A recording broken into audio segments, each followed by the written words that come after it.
Hey guys, thanks for tuning in again this week. Today I want to talk about my dad for a little bit. I'm not sure if you guys really get bored of me talking about like my family, like my mom or my dad or my sisters or whatever I've talked about, but I don't get a whole lot of feedback, so please tell me, like honestly, I'll change it up for you guys.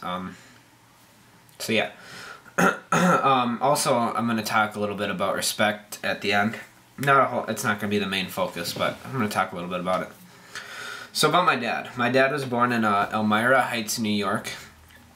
It's pretty north of New York. It's a very small town. It's about, I think there's like 4,000 to 5,000 people. But he was born to his biological parents, whose names I don't know, but he was adopted at 4 by, I believe his dad's name was Paul, but I don't know his mom's name, which I probably should have figured out. His dad owned a bar, and it's cool how he got it because his dad, my dad's father, my grandfather was obviously, my dad's 76. He was born in 1936, I didn't say that. But my grandfather was around the time of like speakeasies and the Prohibition, you know? So he worked for the Russian mob, delivering alcohol to speakeasies. When once the Prohibition was gone, the mob gave him his own bar. So that's how he got into that business. My dad graduated from Thomas Edison High School in Elmira. He played football there. He was starting strong safety all 4 years. Once he graduated, he got a scholarship to Syracuse University in New York for football. He played for, I believe his name was Ben Schwartzwalder, legendary Syracuse head coach. He played with the legendary Jim Brown. He was a Cleveland Brown football player in the NFL for many years, set lots of records, considered one of the greatest running backs of all time. And he played with Ernie Davis. I don't know if many of you people know who he is, but I'll tell the little story. Ernie Davis was a great football player. He lived in Elmira, but he went to Elmira Free Academy, a different school than my dad's high school. And he was a freshman in college when my dad was a senior in college. And he was planning to go into the NFL, but he died of leukemia, and he was set to be one of the greatest running backs of all time as well. But my dad played with him for 1 year, which is pretty cool, I think. He graduated with a bachelor's degree in business management. He moved to California and he met his wife in high school. They went to different colleges, and they got married, and they moved to California, and they had 5 children. He worked for Burns Security Company for many years. He was set to be the vice president of the company until his wife Lois died of pancreatic cancer. And then the story about that was he had gotten the call, and he was going to go home and tell her, and she said, "First, I have to say something. I have cancer, and I'm going to die." And he didn't even tell her about the job offer that he got. He never took it. After she died, he quit, because he didn't have enough time to take care of the kids by himself if he was working as the vice president, because he'd be everywhere. But because he was working for Burns Security, he met a lot of famous people, which is really cool. He met the Beatles, Clint Eastwood, Neil Diamond, and he sang with none of you probably know her, but her name is Doris Day. Him and his wife once stayed him and his wife were together, and her friend said, "Hey, do you want to come stay at our cabin?" And they said okay, and Doris Day was there, and it was her like mansion, and he sat up all night singing songs while she played piano. But then she died, and he moved to Minnesota to start a call center called Telnet Systems Incorporated.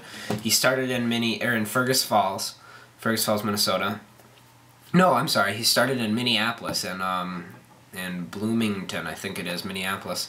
And then they sold 1 or 2 buildings, and he moved to Fergus Falls, Minnesota, which is where I was born, and where he met his second wife, or my mom, Sue Keenan.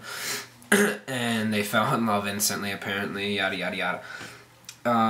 But him and his partner, Pat Maxwell, eventually sold Telnet in Fergus Falls to some shady guys who who destroyed the company in like a year after that or something.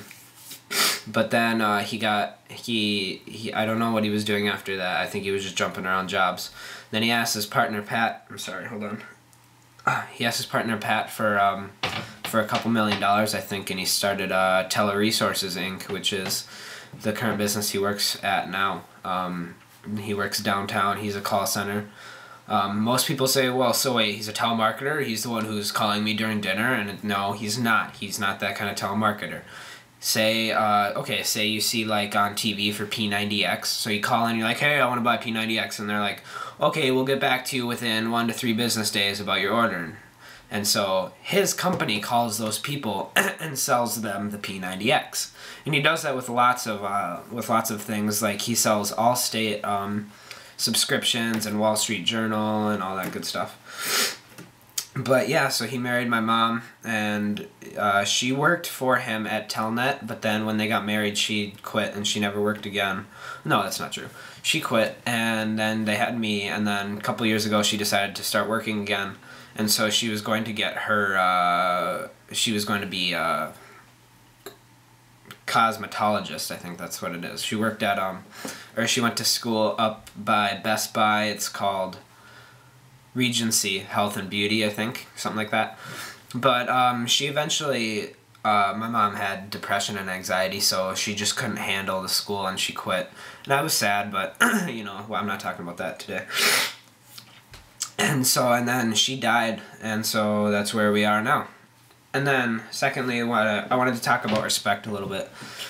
And I've been going to Marshall since 5th grade, which is until this year, which is the youngest you could go there, which now it's 4th grade, obviously.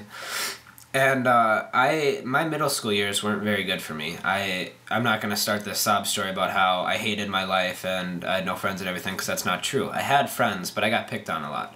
And a lot of my friends were very disrespectful to me and to other people. They kind of acted like a clique. Like they only talked to each other and they were mean to everybody else. And that kind of rubbed off on me. I can admit it, and I hate myself for it. I'm kind of a jerk to people.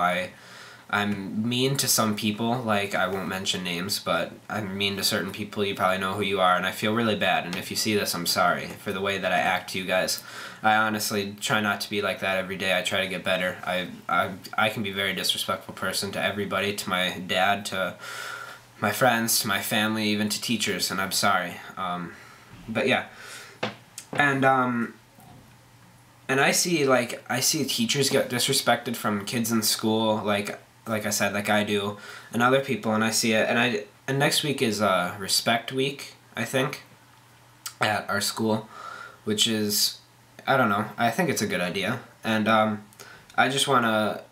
want to say that I hope that next week we won't see any making fun of sexuality, any making fun of race, no making fun of religion or politics or social class or how much money you have or how you went out and bought a car last week even though you don't need it or whatever. I don't want to see any disrespect. I know that I'm not a very big authority figure or whatever, but I feel like it's important to respect each other, and it's a big deal. It's actually something that should be treated correctly next week. But yeah, so that's all I want to talk about for this week. So thank you guys for watching. I hope you enjoyed it. And real quick, this is the first shout out that I've actually given outside of that one video I made. But this is kind of legitimate. I want to give a shout out to Michaela Keener. She's one of my best friends, and I haven't known her for that long. She's gone to Marshall as long as I have, I think. But up until like last year, we didn't really know each other. And I decided to text her one day, and we kind of got really close really fast, and then I kind of blew it because I started acting really weird, and I started kind of being like a stalker. I don't know. It's really weird how dumb I was acting, and I feel really bad about it. And then it kind of made Ian Zenner hate me, which isn't fun because Zenner's a cool guy, but then eventually she got over it, and I got over it, and Ian got over it, and now she's one of my best friends, even if I'm not one of hers. But she's always been there for me, especially when my mom died, and I can tell her anything, and I love talking to her. So that's for you, Michaela. And so, yeah, I'll see you guys next week. Bye.